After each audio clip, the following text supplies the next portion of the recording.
Hello, everybody. Molly here. Happy Monday, May 20th. Happy to be hanging out with you guys. I hope you enjoyed the training with Ezra last week, the email marketing training. Let me know, if you have any questions about that too, what you got out of that. As you guys know, I posted in the group, this is one of our last calls together. I'm going to miss you guys, but we've got this call today, and then we have a call next Monday, and then another Q&A call next Wednesday. So we've got three more calls together. Ezra and I actually just arrived in Denver. We are here to teach a boot camp this week, which I'm really excited about. So gearing up for that. We were in Miami last week at Seller Summit. It's an e-commerce event. It was really fun. But happy to be here with you guys today. Say hello if you're here. John is busy today, so it's just myself. I'll try to keep you entertained. We have a few critiques that came through and some critiques and questions here in the Facebook group. I think we've got time to get through everything, which means we'll be pretty much caught up, which is really exciting. So I'm just going to open the questions box here. Hey guys, Kate said, hey Molly, I made it to a call live. Woo! Thank you, Kate. Glad you showed up. Hi, Julie. Kate has taken wonderful notes for us throughout all of these sessions. I know she just posted some more in the Facebook group, so definitely download those and give Kate a thank you. I know you put a lot of work into those and very much appreciated. Hi, Andrea. Hold on, guys. I'm going to put my coffee down. Larry, my pup, is he's looking like he's going to spill it. Alrighty. Okay, so let's go ahead and dive in. I'm going to go into Typeform first. Before we started here, I actually watched a video from Annaline, and what the question that she is running ads for a company called BottleWorks, and so she was testing three different objectives: video views, traffic, and conversions, and she's looking to generate leads and then sales. And so she's targeting the same audience with all three of these campaigns, and they're all performing differently. And she was asking, which one should I continue to run? So Annaline, I would definitely turn the traffic and video views off and continue with the conversion campaign. It looks like it's generating the most leads for you. And that's, actually what you're looking for out of this campaign. So it's definitely the best objective for you to move forward with. And I would turn the other two campaigns off so that you're not competing against yourself. But it does look like the other two campaigns worked well in their own right for getting video views and for getting people over to your site. So you could take a similar ad and a similar campaign structure and just change your audience, maybe even go for a bit of colder traffic if that's possible for your traffic system and what you're doing right now, because it looks like those are feasible objectives for you. But I wouldn't leave all three of these running at once, since they are essentially competing against one another, since you're targeting the same audiences. I would turn those others off, but I'm really glad that you ran this test, and I think there's some findings here that you can use definitely moving forward. So great question. Thank you for submitting that. I hope you're having fun in Spain. She just said that she was in Spain on a trip. So I hope you have the best time, dear. And thank you for being such a great student, such a good person. All righty, moving on to Camilo, and then we've got Alex, and then we have questions in the group.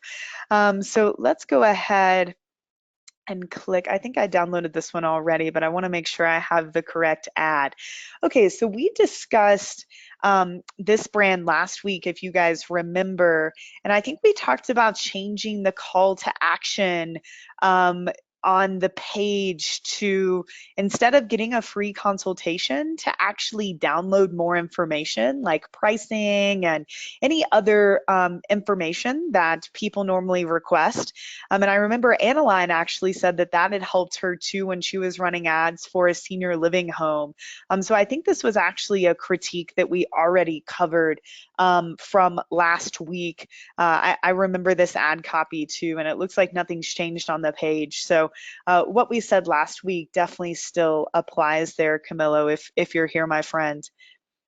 Alrighty, next is Alex King, Adzula, which is a SaaS company that Alex is a part of. He said, could you take a look at the ad copy, creative, and interest targeting for Adzula? I would be more than happy to do so. Let's paste this in here and take a look. Ooh, it's all yellow. We can't miss this. So just a refresh for everybody, Adzula is a tool to help marketers easily find highly relevant places to advertise, amplify content, or be seen online. For example, it has tools to help users find Google display placements and YouTube ad placements to create highly relevant targeted campaigns. You can also analyze YouTube search results and YouTube channels to help investigate your market or topics to get more views and subscribers on YouTube. Awesome. So Avatar One, Digital Marketer Molly, wonder who was that? That is named after. I love it. So hate failing to get results for my clients. I wish it was easier to come up with content ideas for YouTube. I recommend with my client, start making YouTube videos for YouTube, but we haven't had many views. I'm worried I've made the wrong decision putting time into YouTube. I'm not seeing any results. I know I should be maximizing YouTube, but I don't know where to start. I wish I could get more views on my YouTube channel. So we've got goals. They want to get better results so that they feel good. I love it. Clients are looking for better results. So is the digital marketer avatar too broad? Should I have separate avatars for more specific roles? For example, YouTube advertiser, PPC manager, head of growth, YouTube channel owner, social media marketer, digital marketing agency owner, SEO manager. So Alex, I don't think that you necessarily have to have avatars for all of those specific people. Like, I think this avatar is solid, but I do think, and this is something that sort of I experience when I look and think about your brand, is that it does a lot, right? You've got Google Display, you have YouTube, you've got the content side. So it can be tough to really imagine like exactly what I'm going to do with it, right? So you want to keep that in mind when you're marketing. It's a good thing that you have all of these features and options. And I think the digital marketer Molly would be interested in all of the above. But I do think, especially when you're going to cold traffic, whatever that first step in your traffic system is, I think it should be about one of the channels first, or it could be a bit overwhelming for the end user. They might not take action. So I hope that makes sense. I don't think it's necessarily an avatar problem. I just think it's something you need to keep in mind of with your messaging, or this tool could feel very overwhelming for people. So definitely keep that in mind. Let's look at the copy and creative. So the copy and creative are promoting a pre-sale article, which is a case study showing how I took a brand new YouTube channel from 0 to 150,000 views in less than 12 months. So this is great. This is exactly what I'm talking about. You're speaking to one scenario here, right? People who are interested in more YouTube views. So I love this as a pre-sale article. And Alex, you could even use this as a lead magnet where you get people to opt in for it. I don't know if you heard me talking to Connor about this, I think 2 weeks ago, but I was recommending he even use a case study, but more as a lead magnet in exchange for contact information. So I really, really like this. I just found out 400 hours of video is uploaded to YouTube every minute. How on earth can you compete with that? It's impossible, isn't it? Only big brands, big personalities, or cute cat videos get views, leaving the rest of us with a trickle of views on our videos, right? Wrong. So something really quick, Alex, I actually don't think you have to sell Digital Marketer Molly on this first sentence. Digital Marketer Molly knows the benefit of YouTube and already wants to be successful on the platform. I think if you were going after like a small business owner who might not be as marketing savvy, you might need to lead with this, but I don't think Digital Marketer Molly needs to hear this. I think that you could lead with this first sentence, which I really like this. Wrong. Luckily, I was blissfully unaware about the 400 hours of videos every minute. It would have stopped me trying to figure out how to get thousands of relevant views from YouTube. I don't really like this sentence. I think you could cut this out. You could just say you tried to figure out YouTube, you know, organic YouTube. And then I help my wife's brand new YouTube channel. I mean, Alex, you could even like, this is what would catch my attention, you know, just a sentence that says, I help my wife's brand new YouTube channel go from 0 to 150,000 views in less than 12 months. I honestly think with just one video, I'd never even been in front of the camera before. That one video now gets thousands of free views without any effort. I wrote about it here and you can too. I honestly think this should be your ad. And if you can, after this sentence here, possibly add a little bit more as to what it's done for the business. Like, has it generated leads or customers, or like, is there any further benefit for the business? Not that there needs to be, but if I saw that you even generated leads and customers, I'd be like, wow, you know, I'm really interested in this. But I don't think you need the beginning of this ad at all. I think, you know, like we've talked about a lot with ad copy, most of us just need to chop the first few paragraphs off because we tend to put a bit of fluff there. But this right here is some really, really good copy, and it would definitely speak to that avatar. Okay, so let's move on to the next one. It looks like you've got, righty, we got a few more variations here.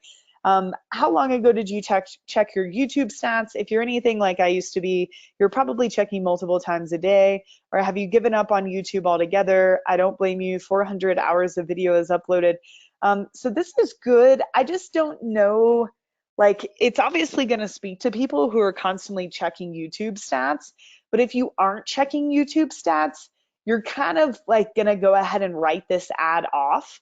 So I really like this first one better because it speaks to really anybody, like sub avatars in the avatar you're speaking to. I think that this is just going to speak to people currently doing YouTube, which isn't bad, but it's something to keep in mind. Not getting results on YouTube and worried about letting your boss, client, or yourself down. The pressure is multiplied immeasurably when it's your wife. Believe me, that's the position I was in. I love this. This is great. It's a story. This definitely speaks to a pain point here. Number 1 and number 3 here are really strong ad copy variations. I like all of this. I really wouldn't change. I wouldn't change this. I love, so whether it's your wife, business partner, boss, or client, you can get their ultimate thanks when you show them your results. Awesome, Alex. Really great job. Creative number 1. So this, unless you do this as a video and the thumbnail isn't one of these, Facebook's probably going to mark you for having too much text. So keep that in mind. And they actually might not accept this because they might say that there's not functional, like, I can't remember what they say, but it's something around like when you're using a dashboard like this, sometimes they'll say that it's like false functionality, I think is what they call it. So this might not be the best creative here, but I do think you can have a designer or in some way, you know, use a graph that shows, you know, this 0 to 150,000, or even you on camera, like, hey, you know, we went from 0 to 150,000 views, or use text like a banner, you know, telling a story in a video. I think might be I like this. I think might be more powerful, and maybe even this or a video of you showing frustration, but then with the word scrolling above, showing the results you were able to get. So that's my feedback there. Targeting sheet. So let's click over to the targeting sheet here.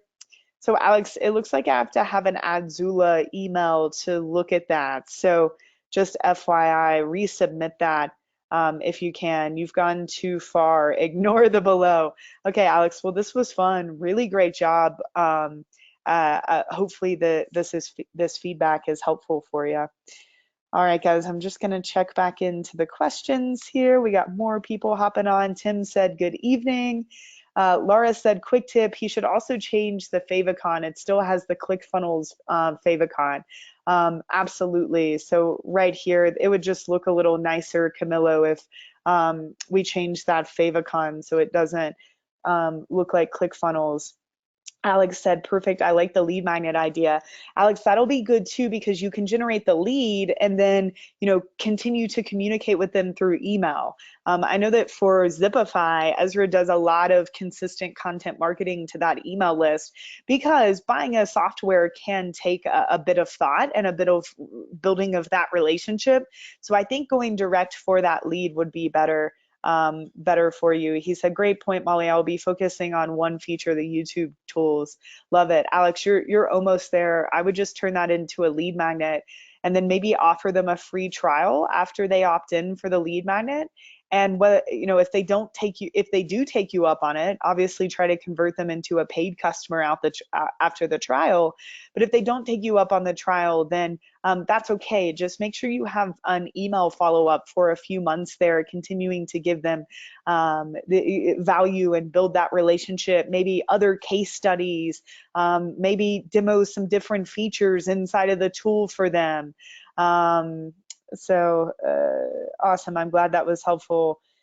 Kate said, for videos like YouTube ads, do you have any recommendations for a company person who is good at putting these 80-second videos together and write scripts? Hey, Kate, great question. Will you put that in the Facebook group and tag Tom Breeze? Because he would be able to give some better answers than I would. And maybe we could even add the person he recommends to the group, so you guys could message them. Alrighty. Alex said, did this not work? Okay, Alex, I'm going to try this spreadsheet that you popped in here, but the one that I tried to navigate to asked for an Adzula email address. Okay, awesome. So here we are. So this is the targeting research from Alex, the Adzula stuff that we just went through. And okay, awesome. So you've got a ton of tools, and I know this can be frustrating. I remember being in this place, Alex, and trying to reach this digital marketer avatar, and I know that a lot of the tools aren't available, but it looks like some of them are.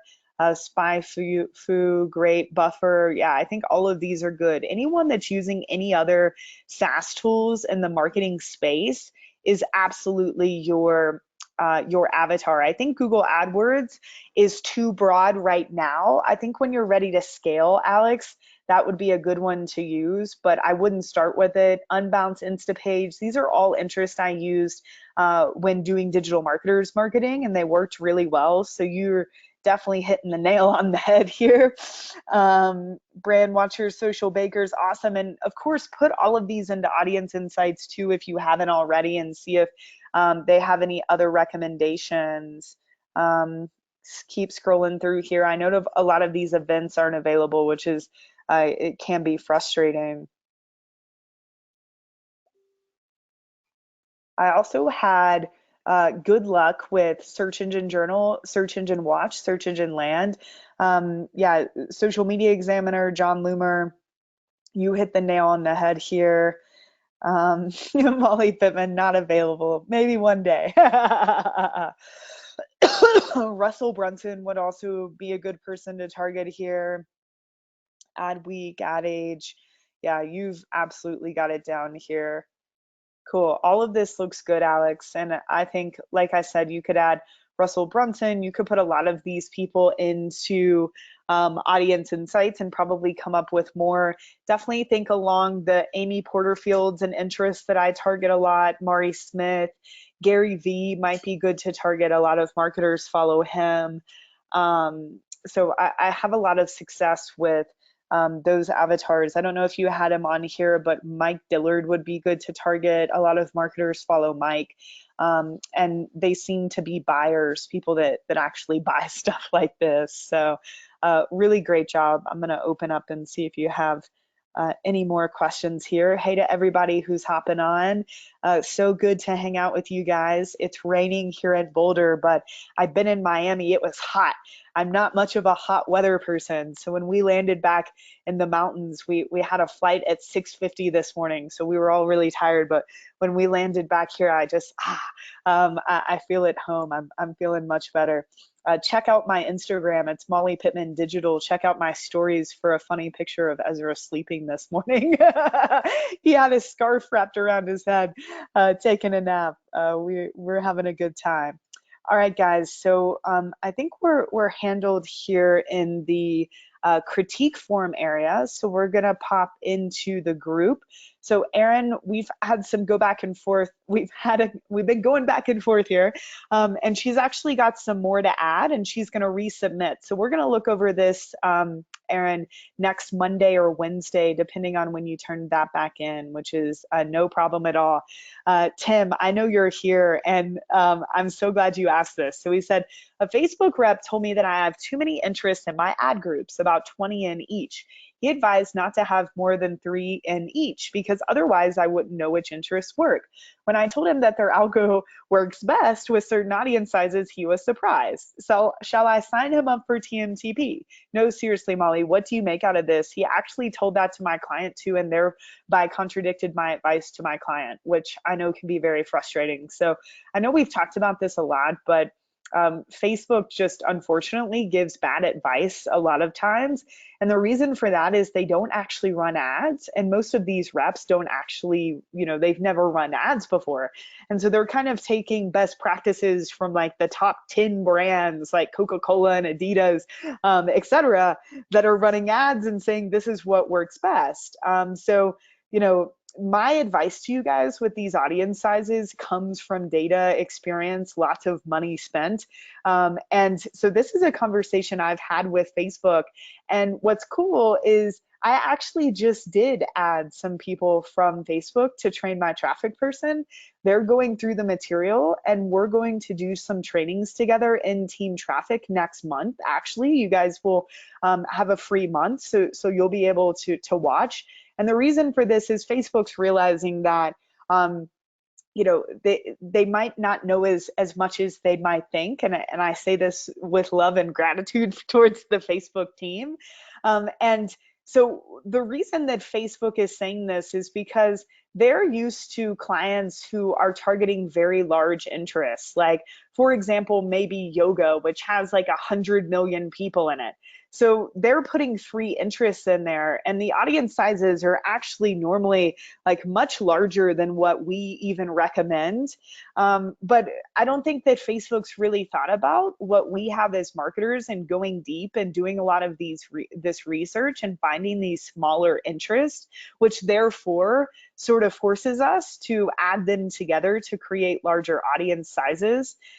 So Tim, I mean, what I always like to do when I'm working with Facebook, if you have the budget for this, is just to run a little split test and show them the difference. Because if you show them the data, not only will they be educated, they might also make a case study out of you, which can be fun. We've had a few of those for different brands that I'm working with. So Tim, I don't really know what to tell you further than this is common with a lot of different topics, just varying information between, what marketing educators are teaching that are in the trenches and what Facebook is preaching. But just know that I think that the two worlds are coming together more, which is exciting. So hopefully that was helpful. And if there's, I don't really have any split tests because I really only go with more, interests nowadays, unless the interests are very large.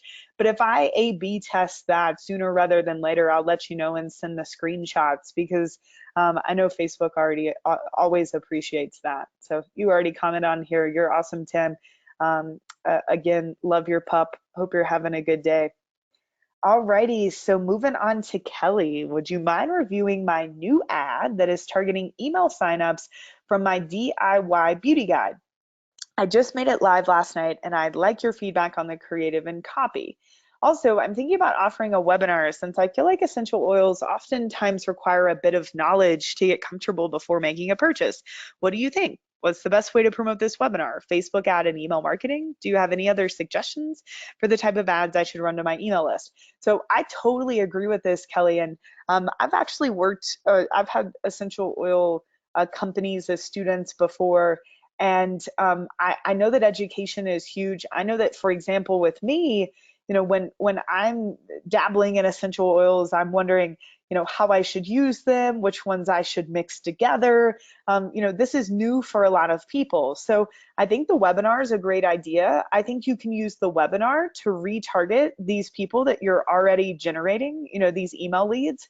But I also think that you could use the webinar easily to cold traffic. You just want to make sure that, maybe you're providing some really special recipes or some information that isn't commonly known about essential oils. And of course, you're educating people on best practices because, if you use essential oils incorrectly, I know that it can be harmful. So you want to make sure that people know that, education is really important with these products.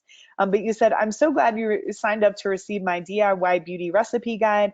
My recipe guide is packed full of homemade beauty recipes that will not only provide you with beautiful results, but will save you money too. Another way you can save money and get the best essential oils to use these DIY recipes and for much more is to pick up a starter kit. For a limited time only, I'm offering $25 back on my kit. So this is good, Kelly. I love the image, very cute. I like how native it is. I think that this is a little like wordy through here. I think you could just really condense this down to, thanks for downloading the guide. Because you downloaded the guide, I'd love to give you a special discount on my starter kit because I kind of got a little bit lost here. But otherwise, I think this is a great ad and this is a great retargeting ad.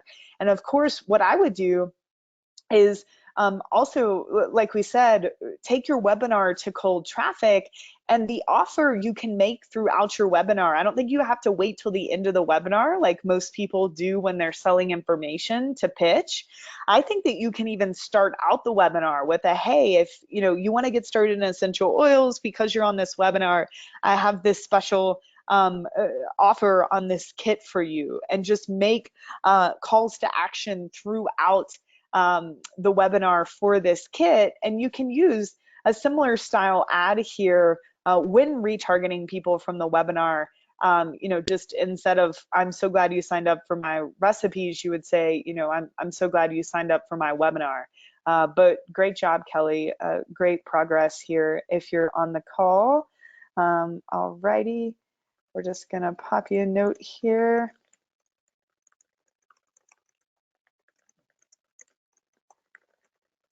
Cool, Kate uploaded some more notes. Thank you, Kate. You are so awesome. Ezra, can you share why you switched from Infusionsoft to Klaviyo?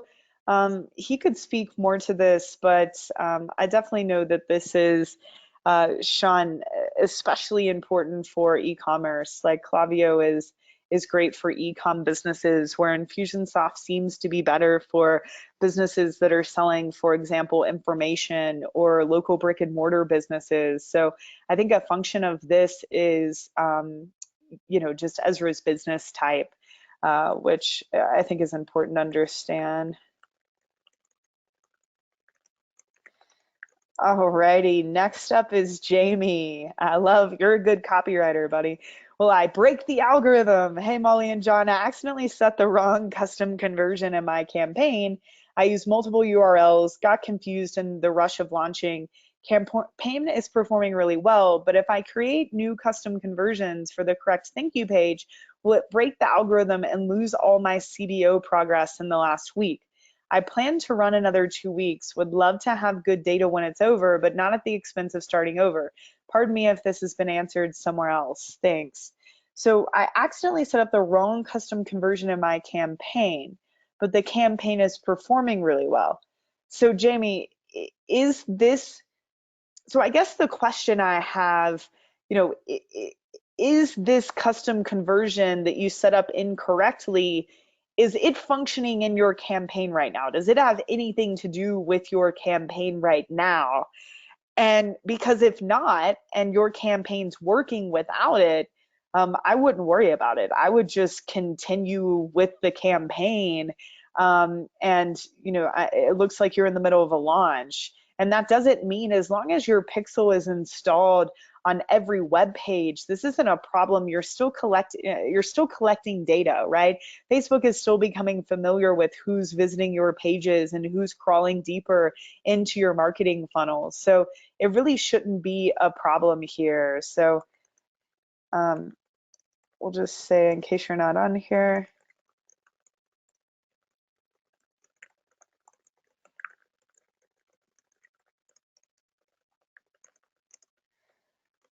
alrighty, great question, Jamie. Next up is Jay. Hi, Molly and John. A few questions instead of a critique submission this week. No problem. Using your ideas from the last call, I want to run my first webinar during the week of Father's Day. I love that. So we talked about, Jay has a business, Prepared Fathers, and he's been generating leads for a few weeks and interest and people visiting his website and clicking on his ads.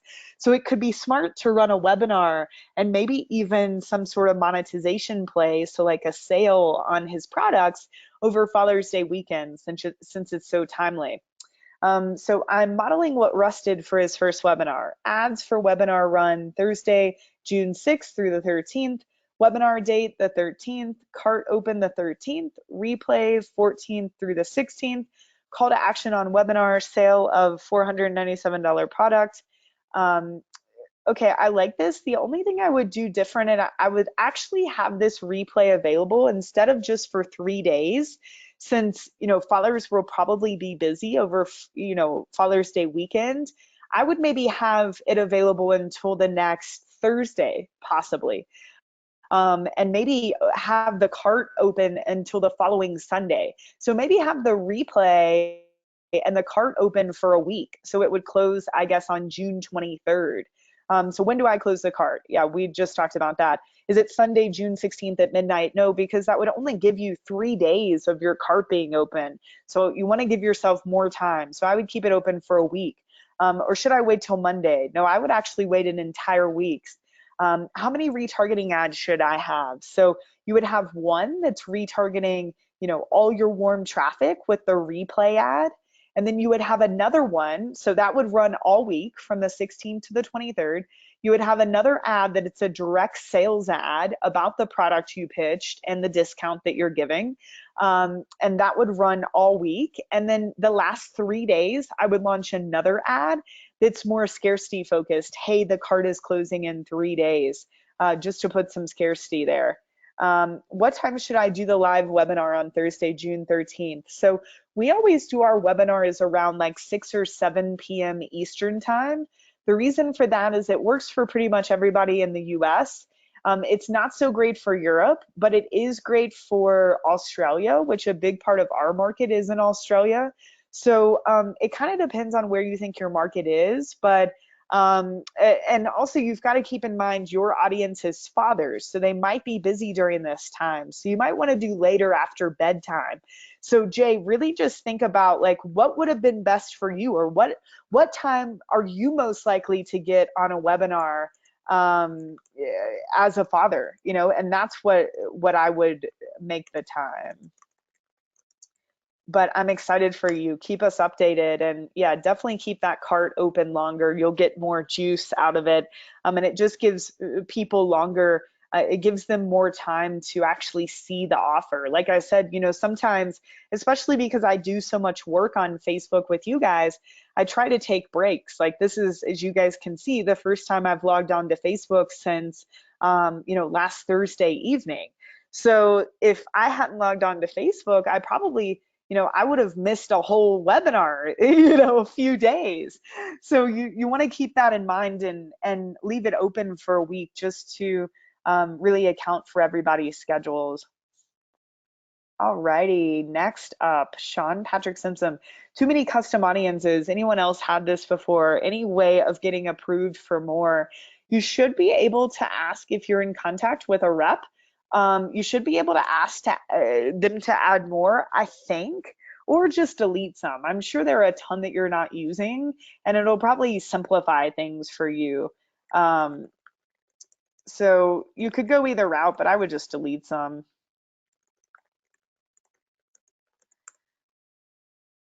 Cool. I'm going to open up the questions box here, see if anything's coming in. Kelly, back to her essential oil ad. She said, I thought the same thing as you read it. I'll cut it down. Awesome. Laura said, is it okay to turn off a campaign or will it hurt the algorithm? It's okay to turn off a campaign, but I try to do it as least as I can, because there is a chance if you turn it off and then you turn it back on, it will just never get back to where it was.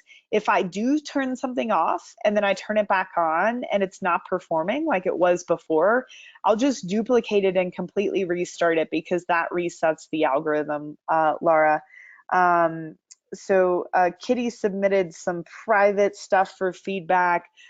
Kitty, I'll definitely get, I haven't gotten to that. I'll definitely get that to you by the end of the class for sure. And I'll Facebook message that to you.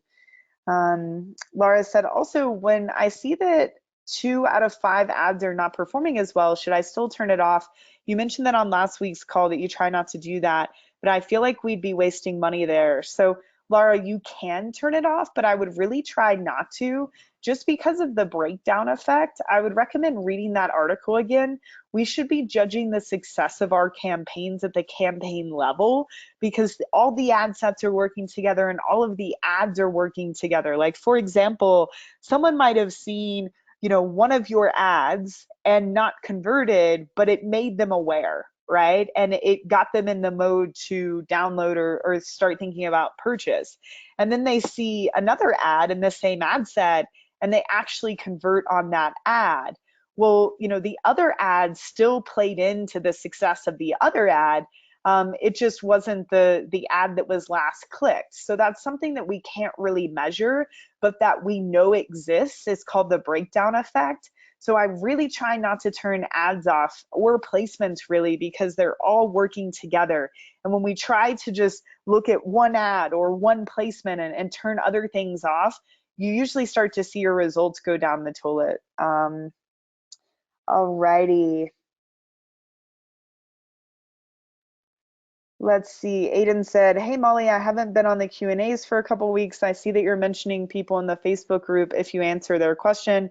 I asked a couple questions in previous weeks and don't see a mention or comment in the group. Does this mean you didn't cover it in a Q&A session? Aiden, honestly, I'm not completely sure. It's hard to remember who's we've answered and who we haven't. But if we haven't answered your questions, ask them again and we'll get them answered. Laura said, lastly, when I want to make small changes to an ad, should I turn off the whole campaign, duplicate it, and make the edits to then publish the new campaign? So if you're making changes to the copy, there's a way to change the copy without resetting everything. There's an article on John Loomer's blog about how to do that. Just Google that. But if you're changing the creative, then it depends. Like if the campaign is working for you, I really would try to not make changes. But if you have to, I would make the changes in the current campaign if it's working for you right now and just see what happens. And if that doesn't work, if you see that results start to tank or you just don't really get much out of it after you make the changes, I would duplicate and restart so that you can restart the algorithm there. If I just want to add new ad sets to certain ad sets of a good performing campaign, can I do that or rather add those in a new campaign? But would they then compete against each other? So if you are setting your budgets at the ad set level, you can add new ad sets into a campaign that's running at any time, no problem. It doesn't reset the algorithm. That's actually how we scale. So that's really common. If you are using CBO, you don't want to add new ad sets into a campaign that's running that's already successful because it does mess with the algorithm. So in that case, you would want to create a new campaign with those new ad sets. And since, as long as the ad sets are targeting different audiences, then there isn't any competition. If they are targeting the same audiences, then they aren't. So I hope that's helpful, Laura. Kitty said, can we just go through the ad copy today on the call? I've lost lots of momentum. Thanks. Yeah, I'm happy to. And guys, don't wait for my critiques to move forward. That's just like a bonus of this course. But don't wait for me, to move forward. I want you guys to take action too. Okay, so Molly, I fixed the link from the last Q&A call, so you should be able to access this doc. So this is the one we had trouble accessing last time. I've also included some of the new ads that we are running, but we are a bit confused by our retargeting campaign. Okay, so I've also included some of the new ads that we are running, but we are a bit confused by our retargeting campaign. Okay. So we tried a new cold campaign and switched the focus from the tent to a less expensive product, sleeping pad like you suggested. And ironically, the tent just started getting more momentum just after your critique. Sounds like how things work sometimes. So at the moment, we're pretty happy with cold campaigns. That's awesome, but our retargeting campaign is just crickets. So we'll look at that. So far, we spent 2,000 AUD on retargeting campaign and recorded only one add to cart. Campaign objective is set to traffic and view content. Should we change that to add to cart? So here are some examples that have not worked. So I'm thinking these are the retargeting campaigns, if I'm understanding correctly. So I would definitely recommend using catalog sales and dynamic product ads for your retargeting campaigns. Absolutely. There is a whole session from Ezra about dynamic product ads. I can't remember which module that's in right now, but we added that in. So definitely do that. Because your e-commerce traffic and view content, even add to cart could be tough objectives to use with when retargeting, because that's not really what you're looking for, but it's tough to use conversions because the audience sizes aren't really big enough. So that's why I really like to go for catalog sales. But let's take a look at a few of these.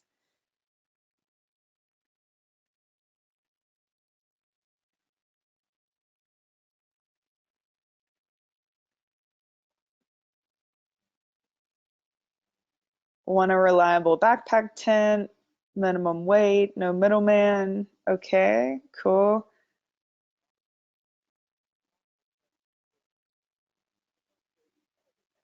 Looks like we got a little testimonial going on. Want an easy setup after a grueling hike. Cool, I like this. One of my biggest things, with retargeting is you've already gotten them interested in the product, right? So a lot of this, like, want an easy setup after a grueling hike or want a reliable backpacking tent, like we kind of know they already do. So,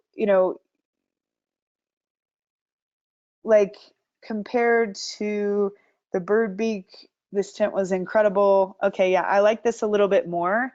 But I think you need to go after like what you got to think about. They're already interested in the tent. You know that they want, they don't want a heavy tent that's going to make hiking harder, et cetera, et cetera.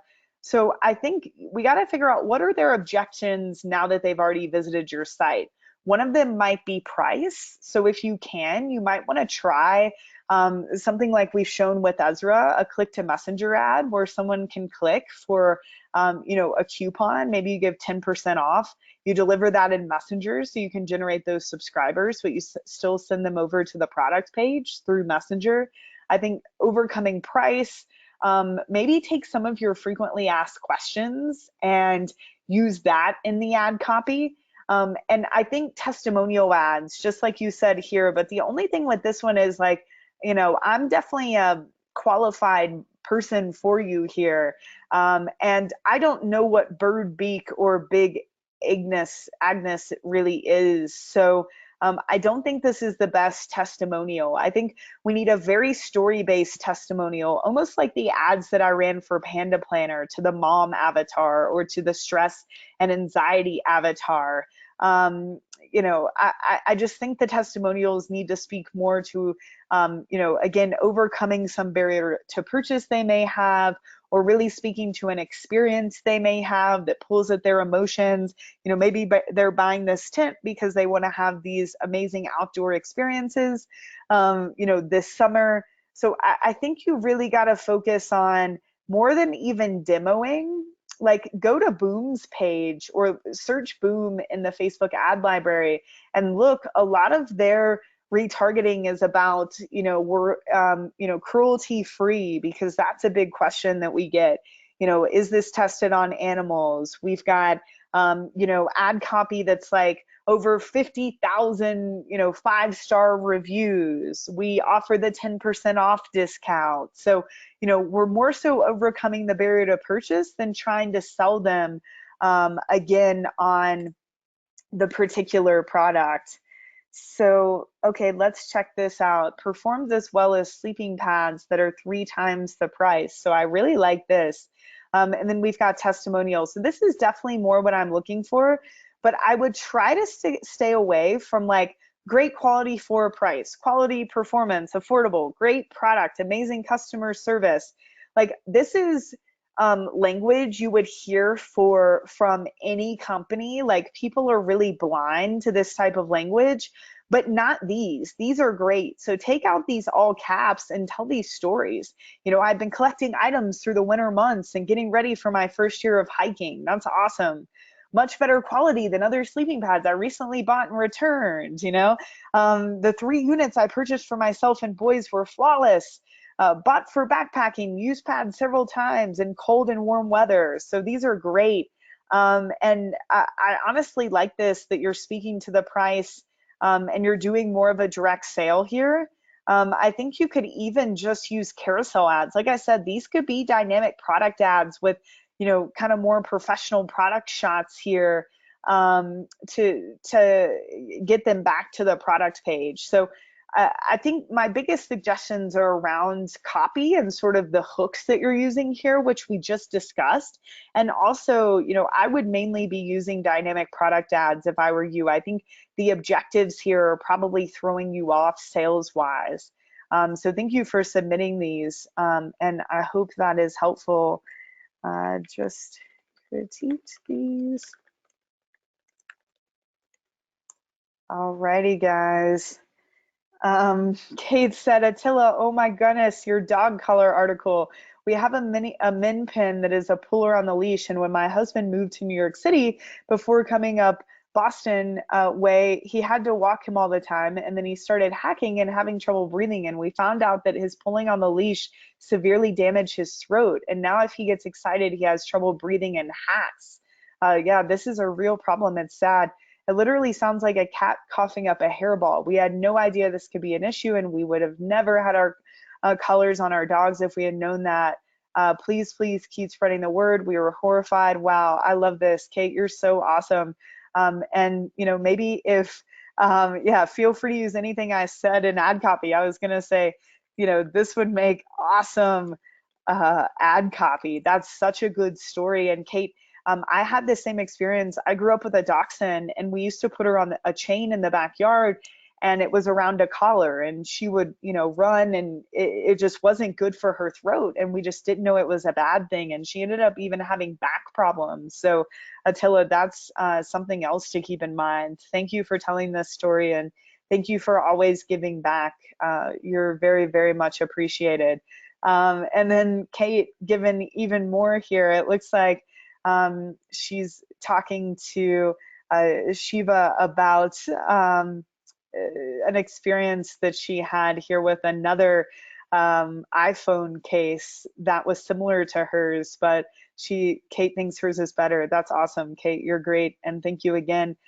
We've got more session notes coming here, so definitely download these, guys. So very valuable, especially for those of you guys that like to read. Do Shopify store owners use it with Infusionsoft? Most don't. Like, for example, Sean, even for Train My Traffic Person and Team Traffic, even though they're more info products, Ez and I are running this out of Shopify, which is pretty cool. So most people use one or the other. Okay. Oh, this is a great question. Kate said, Tamale and John, can you maybe give some advice for business owners that are taking this course on how to find a Molly and a John when they are ready to scale grow? As a small business owner who wasted a lot of money on companies that should be doing what you were teaching, it is very important to me to take this course so I could at least know what the hell I'm talking about. Now, after taking this course and looking back at the companies I worked with and my ads and my Google Analytics, I see none of it was really happening.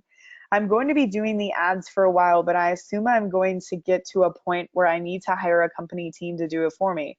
Also, I've not so great luck with 3 companies. Can you give suggestions on how to find a Molly John, someone company that knows what they're doing, and also can look at the data in the ads on my site to recommend changes implementation? Are there companies, people you would recommend, or questions that should be asked? Thanks.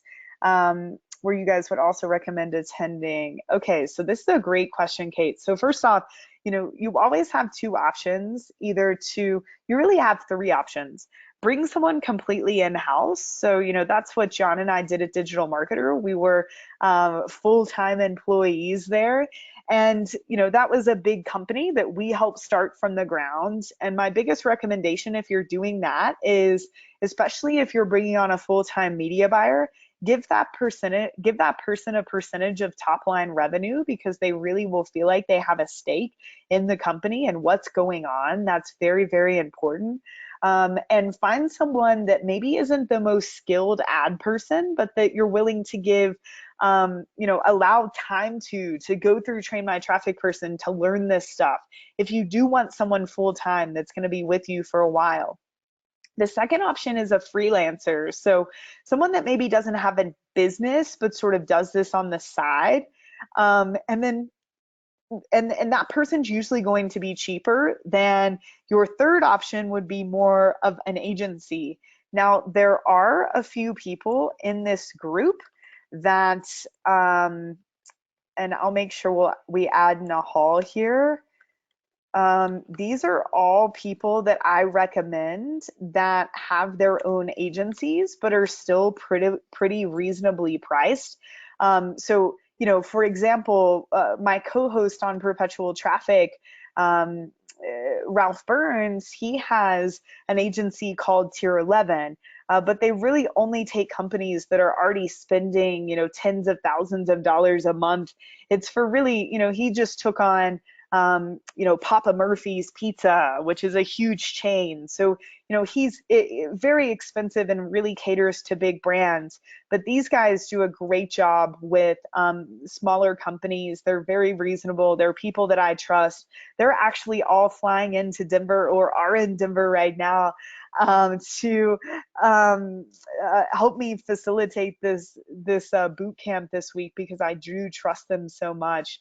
So Kate, a lot of it is just, always ask us. Like, for example, you can ask in Team Traffic, you can tag, message these people here if you want recommendations. But, I think the key working with, whether it's an employee, a freelancer, or an agency nowadays, as you guys know, because you've gone through Train My Traffic Person, so much of this does need to be laid out by the business owner who knows the why.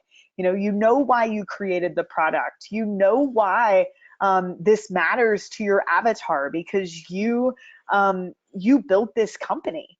And so for you to now hand over those marketing materials and let someone run with it who might be more skilled in the button pressing and the scaling and the logistics of Facebook, and who can tend to this every day and really grow it, I really think that is the future of marketing. I think a lot of people are having trouble right now because they're expecting to outsource their marketing to an agency.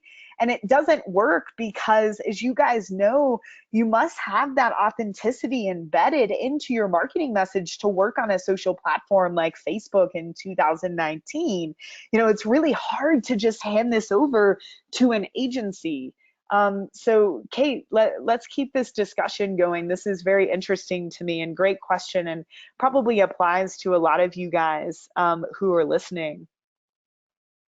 Alrighty, gonna keep rocking and rolling here. And a few of you guys saying you haven't had your questions answered in the group. Sorry guys, we're trying to help everybody here. If you just tag us again, we'll answer your question. We're not purposely ignoring you, I promise. Kelly said, hi, Molly and team. I really enjoyed Ezra's webinar today. Awesome. So glad you liked it. One thing I'm noticing is my lead magnet, a free DIY beauty recipe guide, is converting fairly well. I'm averaging about 50 cents per email lead with a click-through rate of 6.2%, but they are not opening my sales funnel emails. How do I get them to engage with the rest of my content? Any tips would be appreciated. So Kelly, something I would recommend is sending them a few like indoctrination emails right off the bat that introduces your brand. I'm sure Ezra talked about this. Get them to whitelist you and make sure that you're actually getting into the inbox instead of the promotional chat tab in Gmail. Actually give them those instructions.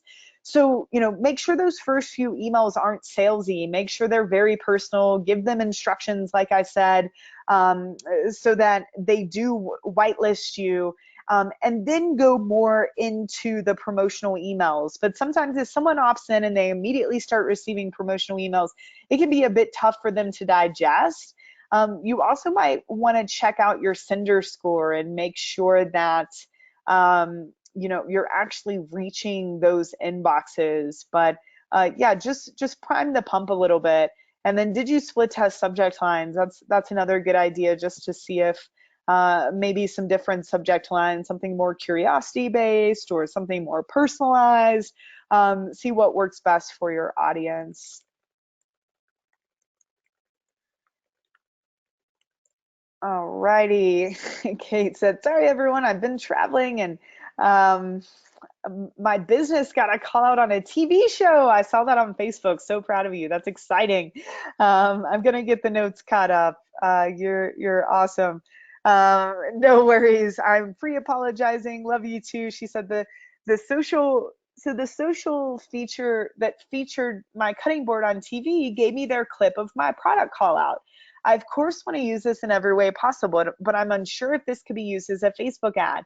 Can I cut the clip and put it in the ad rotation for the ads are already done copy, or what's the best way to use that in terms of ads? Absolutely. I would definitely use this as an ad and maybe take the clip because it's really adding some authority and then add some banner text over the top like Ezra does in his videos. Just go look at Boone's ads. I've showed you guys a lot of these where, they're using footage of Cindy or they're using footage of Diane Sawyer on CNN. And then they've got the scrolling text on the top, Kate. Absolutely take that footage because it just gives you more, it's not direct social proof on the post, but it's social proof to show that, your product's cool enough to be shown on a show, which is great. So definitely you can throw those into the rotation of what you're already doing, use those for upcoming ads. All of the above. I think that's a great idea. I wouldn't overthink it. I would just try to add, like I said, some copy, like banner copy on the top of the videos so that people aren't just watching the clip, but they're also reading the text. Great question and congratulations. I was telling someone about your product the other day, actually. Already. Hey, Molly, so I've been flirting with doing giveaways in the style of Omaze, which advertises the crap out of me, probably because I travel a lot. If you are not familiar, they do sweepstakes competitions where you can purchase raffle tickets and enter to win vacations and such. I was thinking about doing this, but for a bridal party package where we do all the bridesmaids, groomsmen's gifts. So for example, the ad would be to purchase raffle tickets to win X amount if products for your wedding gifts. So my question is, what are your thoughts? What if you run into this situation where you're giving away $1,000 worth of product, but only 250 raffle tickets for purchase? I would love for people to enter a contest at a minimal amount that can afford amazing gifts. Okay, so Kate, a few things that I know about giveaways. The first is that what you're giving away needs to qualify your audience, right? So a lot of people like give away a MacBook Pro and anybody could enter to win that. And that doesn't actually qualify the audience as being a buyer for your product. So I love that you're doing bridesmaids or groomsmen gifts. I wouldn't sell raffle tickets. I think that you're just going to get less signups because in my opinion, the goal of this for you What I would do if I were you is have people opt in, and then on the next page after the raffle and in email follow-up and retargeting, I would also make them a special offer on one of your products so that you can immediately start to monetize, right? So give away a set of these gifts, but also immediately start to monetize. But realize that the value too is in building an email list. So say you're giving away $1,000 in product, I guarantee you can generate 1,000 leads for free for a contest. That's $1 a lead. That's great. And they're qualified because they've got a bridal party or groomsmen situation coming up, so they might buy other gifts from you.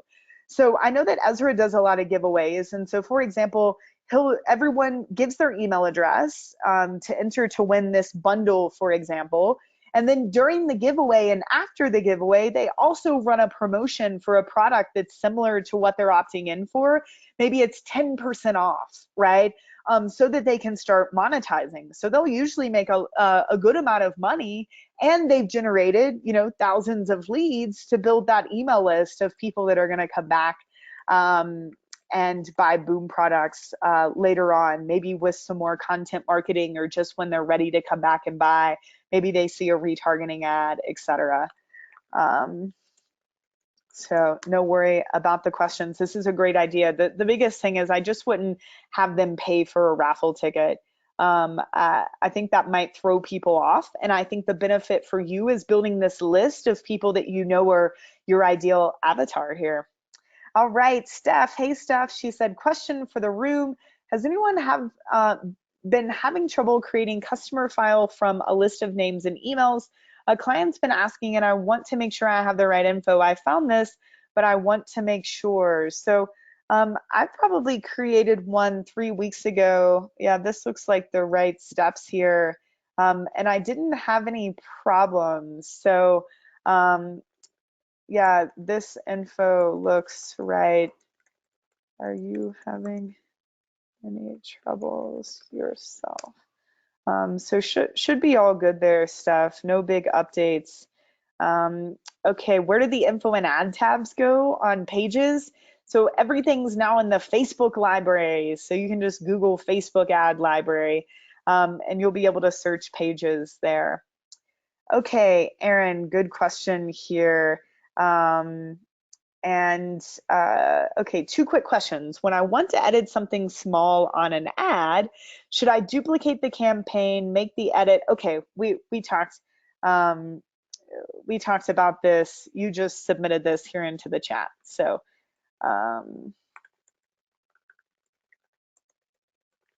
just for my sake, so we know this is answered. And then Tom is sending us over his slides, so we'll get those in the members area.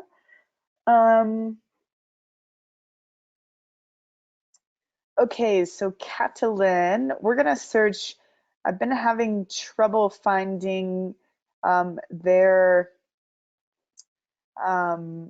critique by the name, so we are going to search by email, and fingers crossed, yes! Okay, so there was something about searching with your name that was not working there, but we have found you.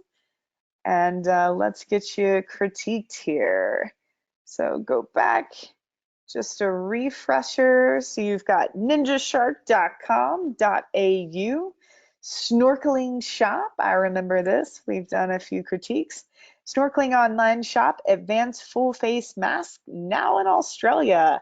Okay, so you've got different packages, different masks, different accessories. You've got the whole 9 yards here. So let's see if you said anything specific. Nope, you didn't. So let's look through here. So you've got your targets, and okay, target angle. Oh, okay, I see what you're doing here. So we've got our avatars, and then our hooks, and then our copy. I love it. So first we've got parents, and then we have travel, and then we have grandparents, and then we have health issues, and then we have a story ad. So you got it going on here. So the first is kids' fear of water. Okay, I'm sure that's huge. Struggling to get your kids comfortable in the water, got a full face snorkel mask. Oh, get a full face snorkel mask and watch their confidence grow.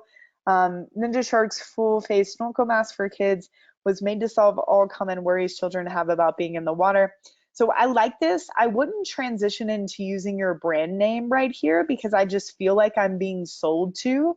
So I would maybe educate a little bit more right here on why full face snorkel mask, solves this problem. No leaking, no fogging, kids can breathe, enjoy time. And then at the end of this ad, go into a call to action for Ninja Shark and maybe try to give them a discount if possible. And I love this. So this is more a feel. So you're feeling overwhelmed with getting your kid in the water. So same thing here. Just don't introduce your brand name so early here. It just feels like I'm being sold to. I just want a little bit more education on why a full face snorkel mask is going to solve these problems and then into your call to action. Otherwise, really great job. So then we have kids with a bad experience. Okay, so they've had a prior bad experience with a full face snorkel mask. Struggling to get your kids comfortable using a snorkel mask. We've designed a kid snorkel mask that will transform your child. So same thing here. Again, instead of going into we've designed or we build, I would say even children, I would say, the reason that they've had, bad experiences that, maybe it wasn't a good quality mask, right? So that's why we built this. So again, just make sure there's a transition here before you just go ahead and recommend your product that gives them a little education. It's a very simple tweak here, but it will absolutely help. Um, let your kids fear of snorkeling and the water take over, or get a full face mask that builds their confidence. I really like this. So this is good. I don't see any changes that you need to make on this one. Just these top three, change that transition. So you've got learn swimming already. Did you know you could easily build your child's swimming skills? It works like this. Get a full face snorkel mask. Watch your kid breathe easily. I love this numbered list, by the way. Keep watching as they refuse to leave the water. Stand proudly from the sideline when they win a gold medal for swimming. I love this. This is a great ad. I really don't have any changes here. Um, yeah, same here. Just be wary of your transition being so direct sales there, but otherwise good. Confused about the safety of all these full face snorkel masks on the market. So this might be for a very specific audience. I think these top three are more common pains that people are going to feel, but I might be wrong, especially if you're, very much targeting, this avid part of this snorkeling market. So just a little feedback there. Ever wish you could take your kids on a snorkeling adventure?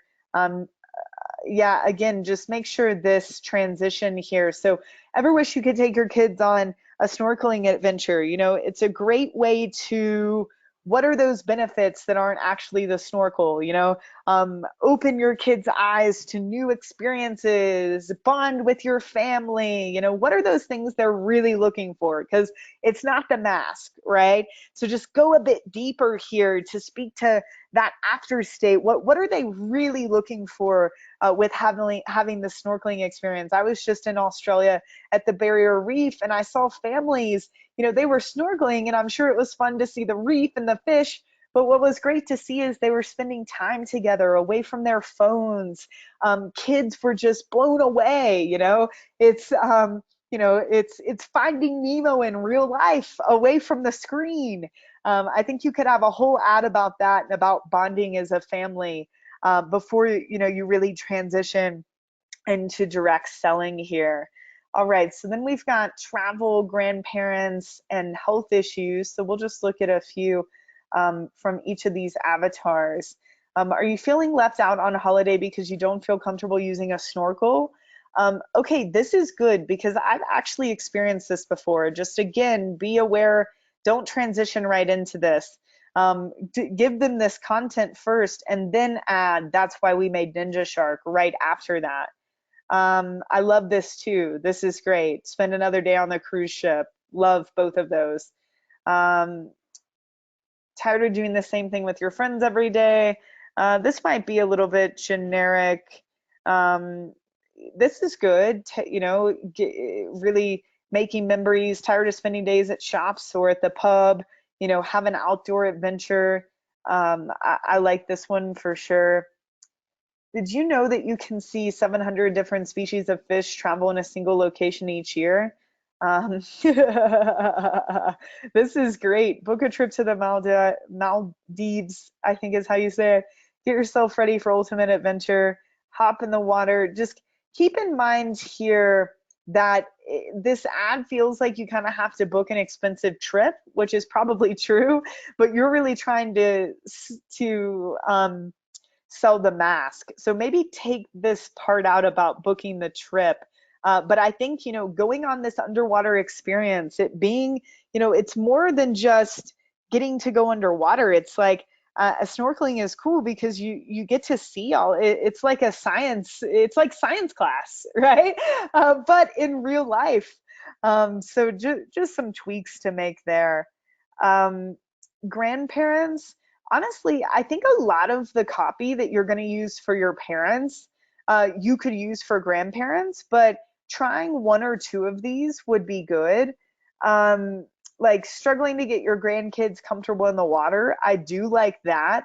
Just again, back to the same thing, educate a little bit before you go right into try the Ninja Shark. Want to be the coolest grandparent in the world? That's great. Don't get your grandkids another sweater. I love that.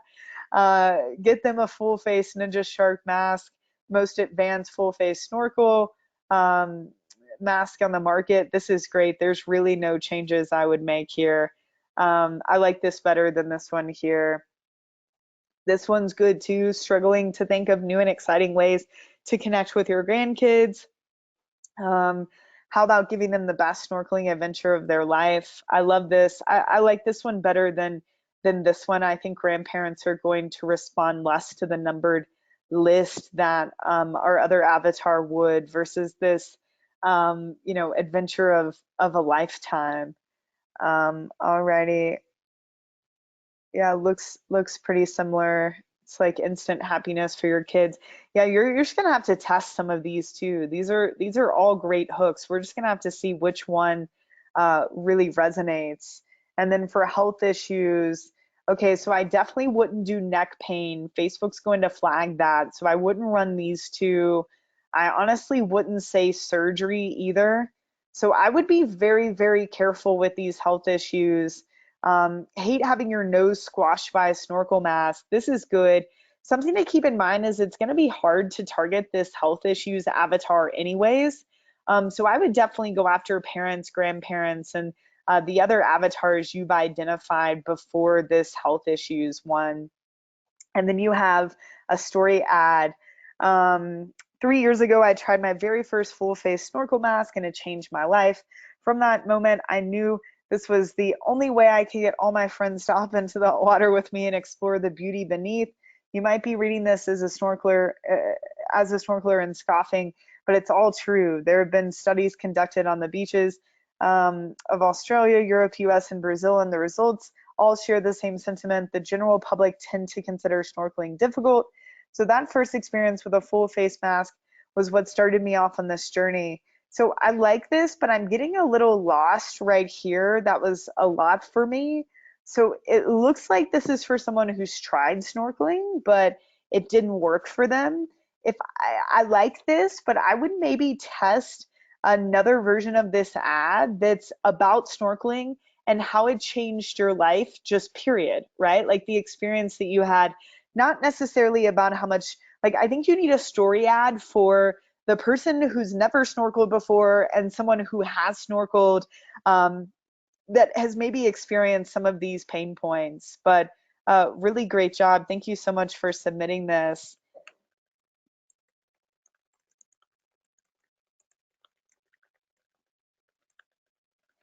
All right.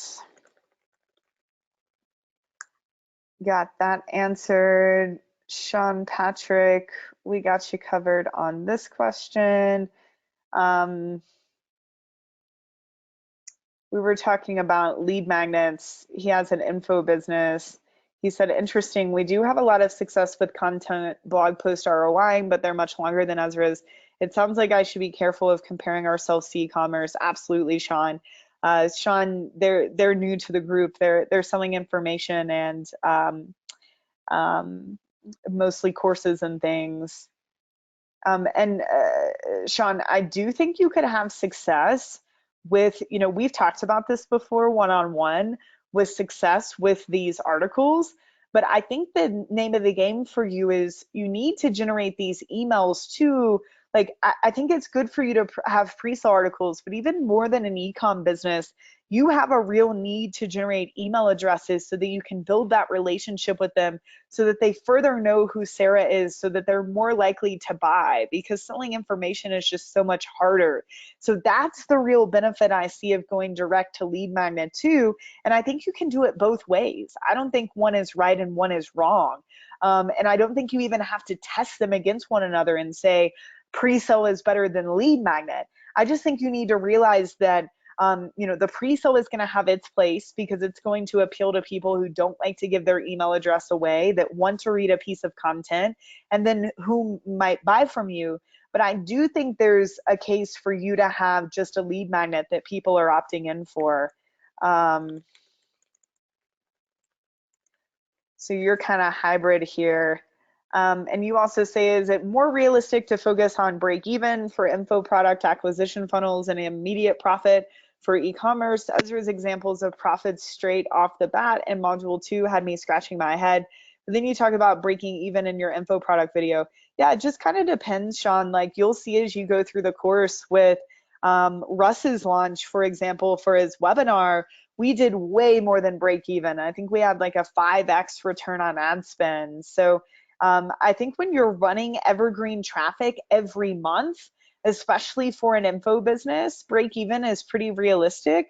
But you also have to remember with info business, you're much more likely to have launches, right? Which are going to be your points where you're going to have a much higher return, like you saw for Russ.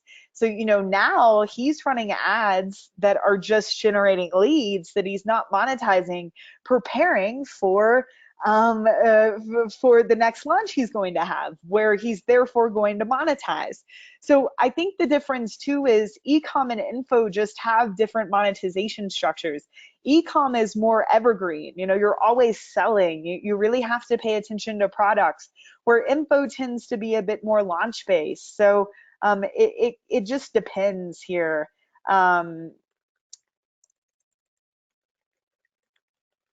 My friend. Okay, Liz said, hey guys, I just want to share something to help encourage to make a change. Ezra today talked about systems that are targeted to nurture your existing customers. I believe that 90% of companies don't do this. So true. And oh boy, how much they're missing out. I suck at acquiring new customers, but I'm very good in how to keep customers coming for more. When I implemented the nurturing systems in our company, they alone generate $500,000 and increase 35 to 40% every year.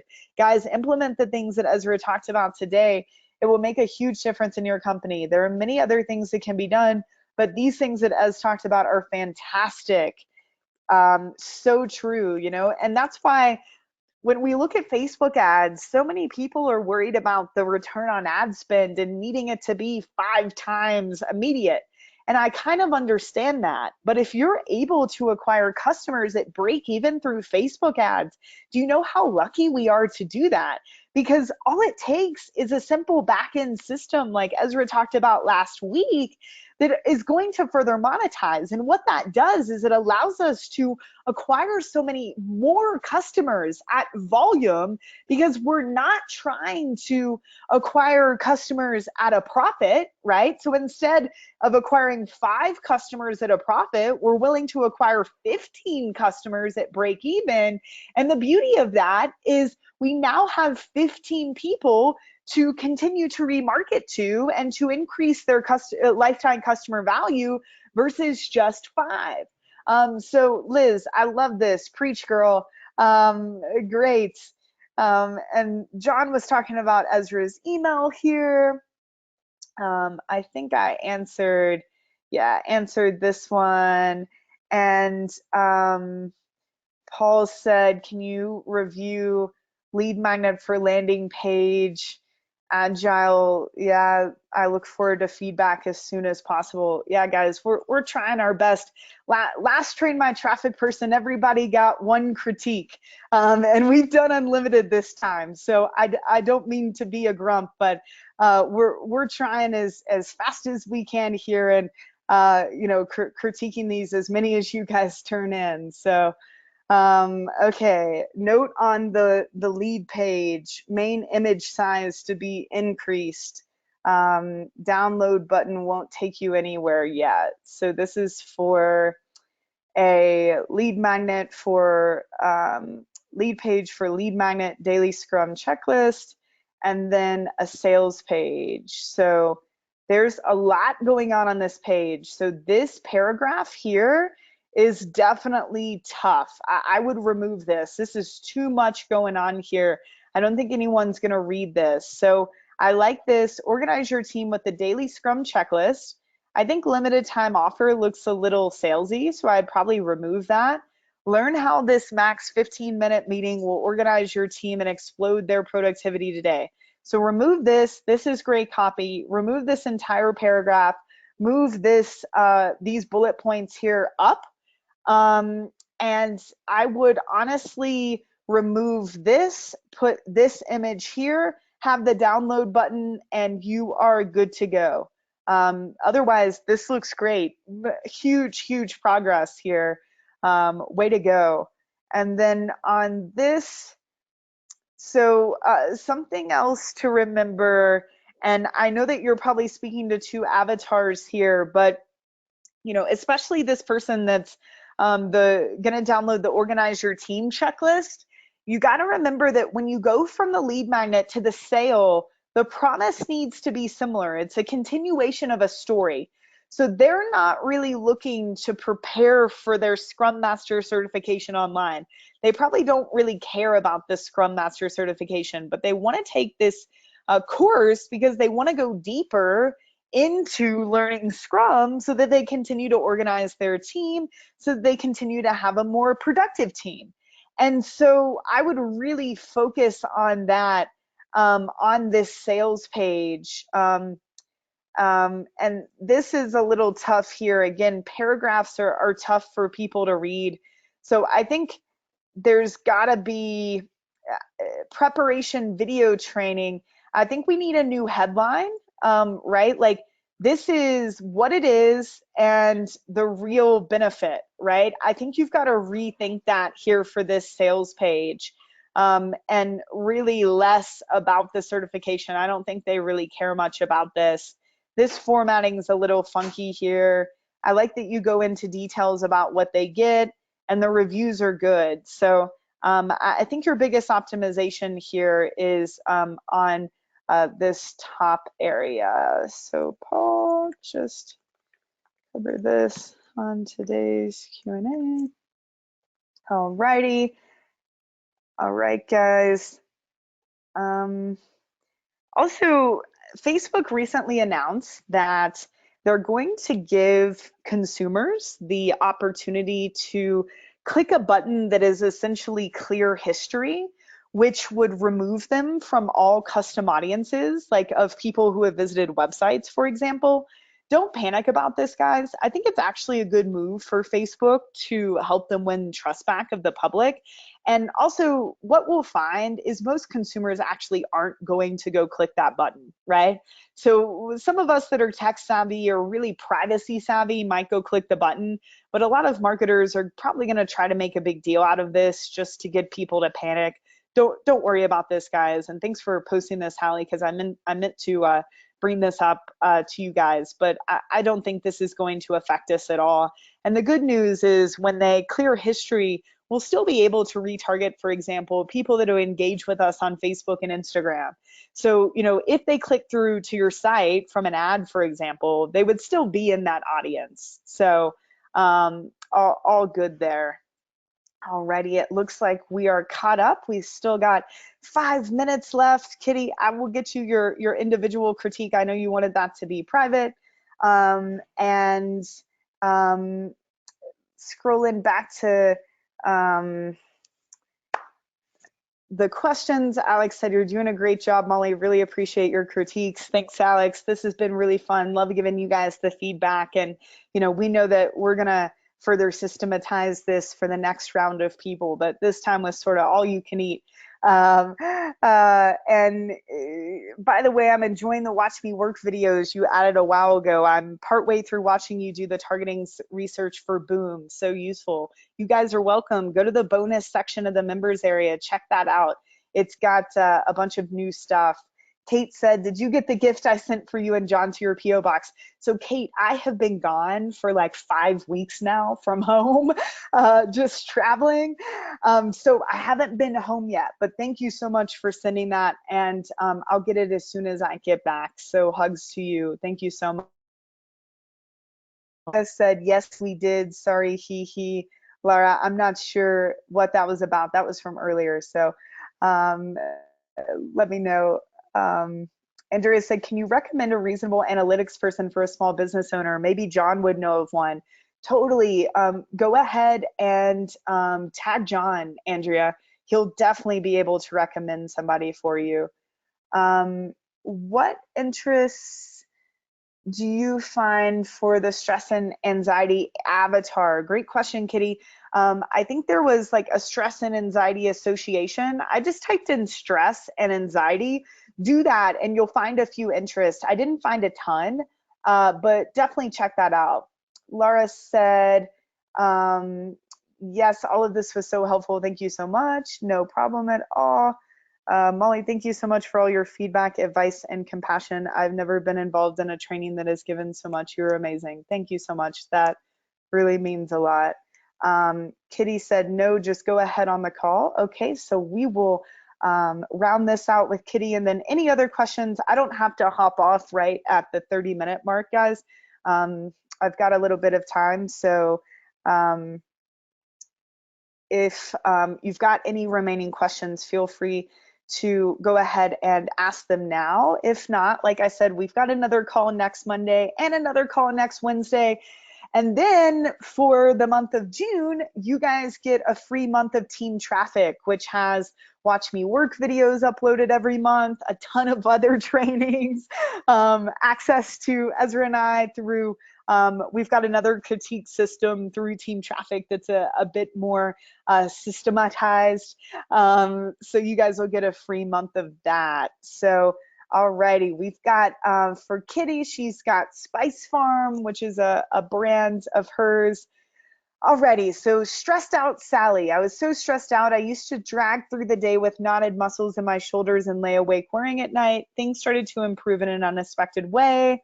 This is awesome. I love this. I would absolutely respond to this, Kitty, by drinking a turmeric chai. I always mispronounce this. If you've never heard of this, it's an herb from India that reduces stress, balances cortisol, supports your adrenals. There's a ton of research that shows it really works. This little treat helped me break my afternoon coffee and cookies craving. That's good too. I didn't realize what a bad effect this extra sugar and caffeine was having on my stress levels. Cutting back on caffeine helps me sleep better, soothes my nerves. I'm in a good mood all day. The turmeric helps me relieve my muscle tension and my joints aren't as stiff. It's so good. I started drinking the chai for dessert. The spices really help me digest. It's amazing that such little changes can have such a big effect. Thank you so much for a wonderful product. I love this. There's really nothing I would change. This reminds me of the stress and anxiety avatar I've showed you guys for Panda Planner. I would just make a call to action after, like add a sentence here like I did for Panda Planner that makes a call to action, like want the best quality turmeric or however you want to position yourself. I think with Panda Planner, we gave them 10% off, but just make a call to action because otherwise I'm worried they'll be like, yeah, turmeric, and go buy it on, go Google and buy it from somebody else. And you've just sold them on this idea. So just make sure you make a strong call to action as to why they should buy for you. But otherwise, these is great. And I think these are, I would be careful with beat stress or reduce stress I think that these two headlines actually Facebook might not like. Facebook should be fine with this because it's in parentheses. It's someone speaking. So maybe change this more to a quote, or something like how we're reducing stress with this golden goddess elixir. So, versus promising them that they're going to beat stress or reduce stress or balance cortisol, say it more in how you're doing it. But otherwise, this is great.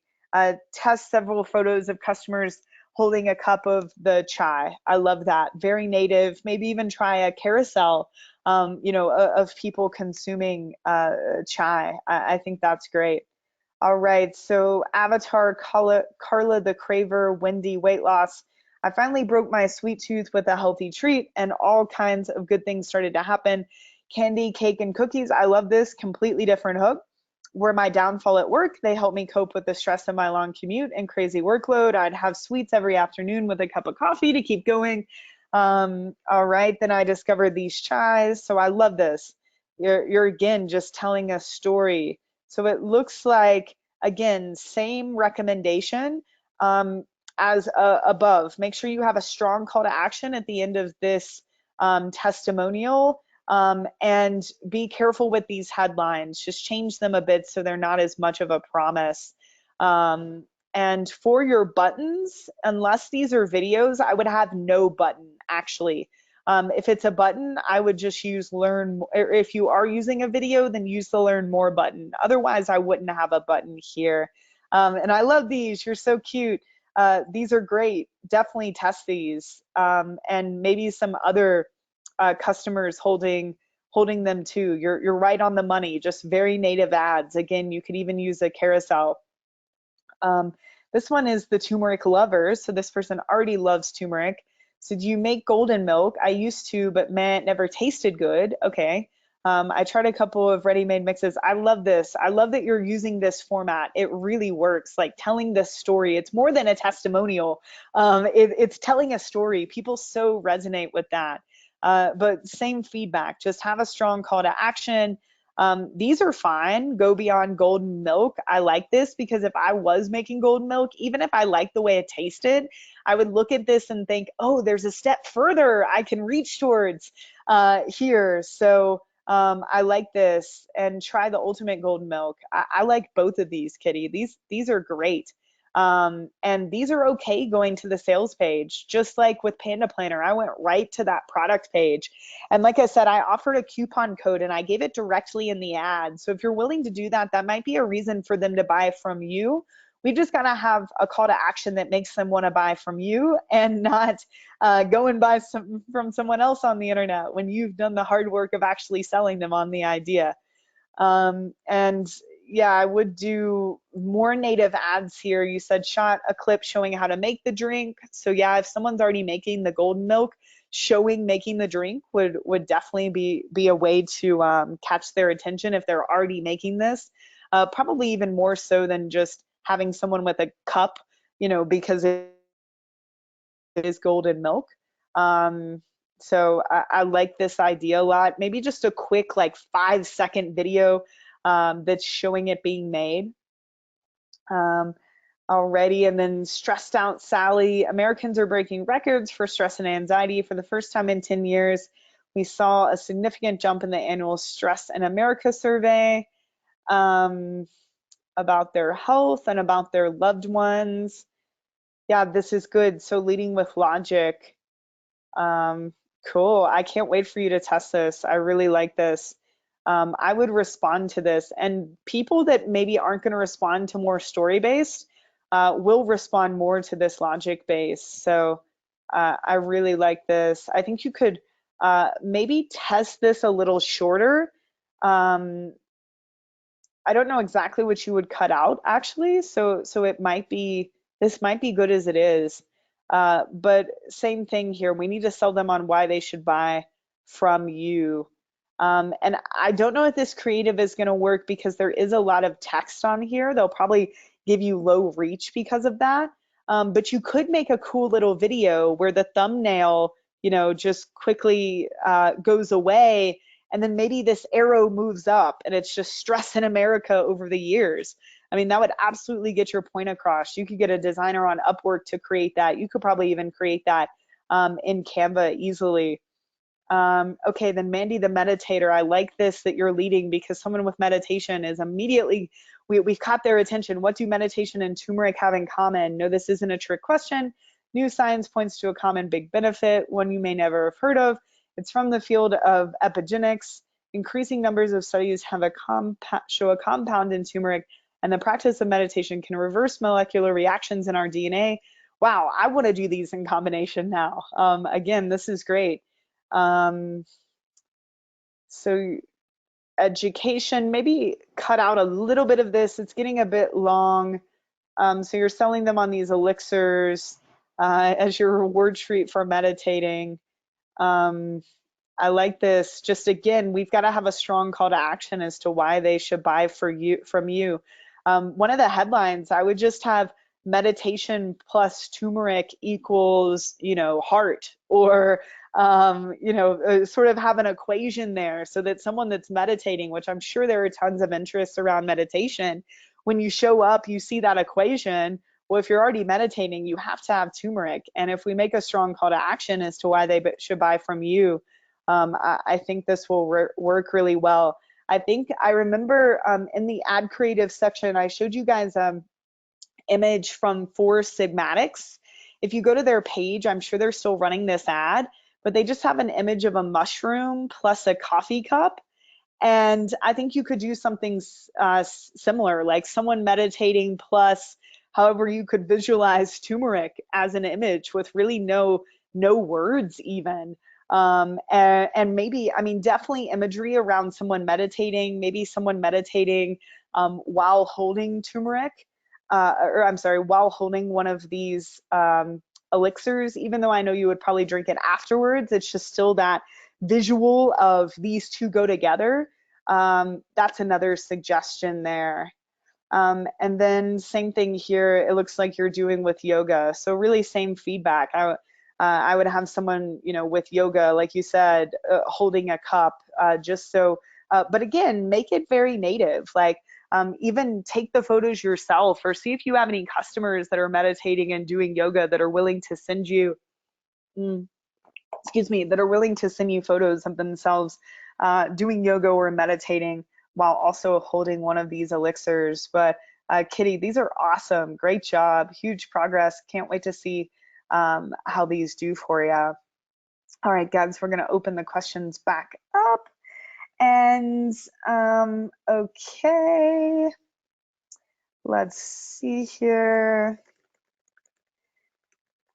Alrighty, any other questions, guys? This has been fun. Nothing else came through. Andrea said, thank you for everything, Molly. Your heart, spirit, and incredible gift of teaching is truly unparalleled to any educator in this space. Thank you, Andrea. I think that I just care about you guys, and I want you to get results, and hopefully this feedback is helpful. It's so rewarding for me to see this progress. Kitty said, thank you. Was concerned that the meditation and yoga were a bit far out. No, I think that's awesome. Kitty, look at everything Four Sigmatics doing. They're buying a lot of traffic and doing a lot of testing. I would mimic a lot of what they're doing. Alrighty, Tim said he just put a question in the group, so let me give this a refresh. Excuse me. All right, Tom already answered. More and more often, get the following feedback about unavailable audience sizes, however they should be large. Molly or anyone else experiencing this? So so the reason that the audience size is unavailable is because you're including a custom audience. So anytime we exclude or even include any sort of custom audience, our reach is going to be unavailable. This is because of the Cambridge Analytica stuff. So, you can go look at that custom audience separately under your audience tab and see how large it is, and then remove it from this saved audience so that you can see actually how large the audience is with the interests and whatever else you're targeting here, and you'll be able to see the audience size. So that's why that's happening anytime we include a custom audience.